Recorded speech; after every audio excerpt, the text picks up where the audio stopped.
आज का हमारा टॉपिक है कि ट्वेल्थ के बाद आपको क्या करना चाहिए या कौन सी एग्ज़ामिनेशन आपके सामने हो सकते हैं ट्वेल्थ पास करने के बाद, या आप किस साइड से हैं उसके ऊपर भी डिपेंड करता है। तो थोड़ा सा हम उसी बीच में चर्चा करते हैं। अब अगर आप ट्वेल्थ पास करते हैं तो आपके पास तीन मेजर चॉइसेस हैं आज की डेट में। या तो आप PCM लेते हैं, या PCB लेते हैं, या आप आर्ट्स लेते हैं, या आप कॉमर्स लेते हैं। अब PCM और PCB ये दोनों थोड़े ज़्यादा हॉट फेवरेट हैं बच्चों के।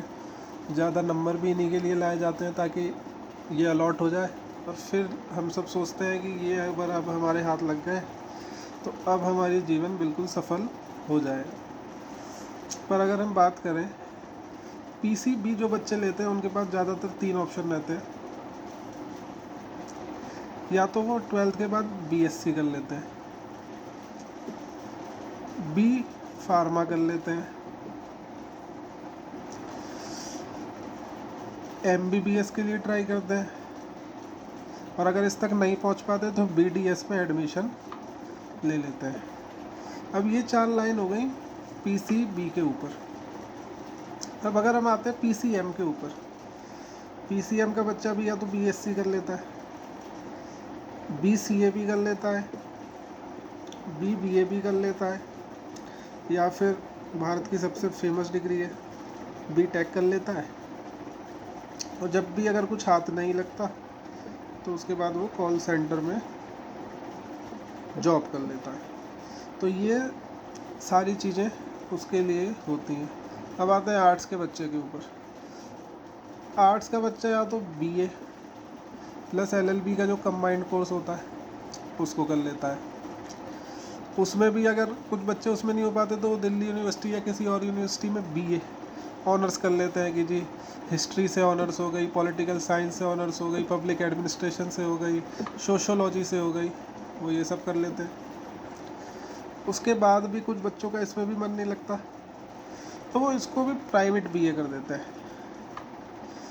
और अपना जो साइंस वाले बच्चे इंजीनियरिंग के बाद करते हैं वो यहीं से ही कॉल सेंटर में जॉब चालू कर देते हैं। कॉल सेंटर की जो जॉब है वो उनकी चालू हो जाती है यहीं से। अब आते हैं जी लास्ट कॉमर्स के बच्चों को। कॉमर्स के बच्चे ज़्यादातर आपको या तो BCom कर लेते हैं, या BA कर लेते हैं, या BCA कर लेते हैं, या BBA भी करते हैं कई बार। हाथ यहाँ भी ज़्यादा कुछ नहीं लगता। तो अब जो मैं आपको बताने जा रहा हूँ वो हमारा जो टॉपिक है मेन, वो है कि हमें आखिरकार करना चाहिए क्या, ताकि हम थोड़े सेफ साइड पे रहें और एक बेसिक जो हमारी इनकम है घर पे वो चलती रहे। तो उसके लिए मैं आपको कहूँगा, ये सब पे लागू होता है, या तो आप साइंस में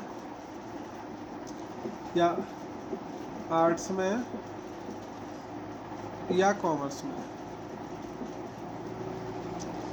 आप जब ट्वेल्थ पास करके निकलते हैं तो आपके पास दो मौके तो जब ही होते हैं। पहला, आप NDA का प्रयास कर सकते हैं। दूसरा, अगर आपको उतना नहीं करना है, आप CHSL का पेपर दे सकते हैं, या SSC GD। इन तीनों पेपरों को आप ट्वेल्थ पास करने के बाद बिल्कुल अप्लाई कर सकते हैं और आपको करना भी चाहिए। प्लस अगर आपका इन तीनों में से कोई विचार नहीं है तो कोई दिक्कत नहीं है, इनको बिल्कुल हटा देते हैं।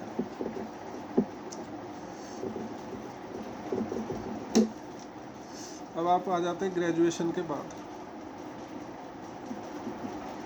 अब आपके पास जो पेपर है, भारत का सबसे फेमस पेपर, आप CGL के लिए ट्राई कर सकते हैं। तो उस पर भी मन नहीं है तो बैंकिंग सेक्टर के बहुत सारे पेपर हैं, आप उनमें जा सकते हैं। उसमें भी अगर आपका मन नहीं लगता है, डिफेंस लाइन में जाना है, आप CDS दे सकते हैं। अब अगर ये तीनों भी नहीं और ऊपर आपको जाना है, गैजेटेड ऑफिसर बनना है ग्रुप A का, आप CAPF ट्राई कर सकते हैं। ये भी नहीं तो आप फिर UPSC या स्टेट PCS जो एग्ज़ामिनेशन होते हैं आप वो ट्राई कर सकते हैं। अब इसमें थोड़ा जो रिस्क कैपेसिटी है वो 100% ज़्यादा है आपके और करियर चॉइसेस से, पर अगर इसमें आप सफल हो जाते हैं तो जो प्लेजर है वो 10,000% ज़्यादा है और जॉबों से। तो जो भी आप फैसला लें 12th के बाद काफ़ी सोच समझ के लें, क्योंकि एक मूव आपका या तो जीवन बना देगी या ख़त्म कर देगी। और कॉल सेंटर में जो ओपनिंग है वो मेरे हिसाब से हमेशा ही रहती है, तो एक सेफ साइड हमेशा लेके चलें।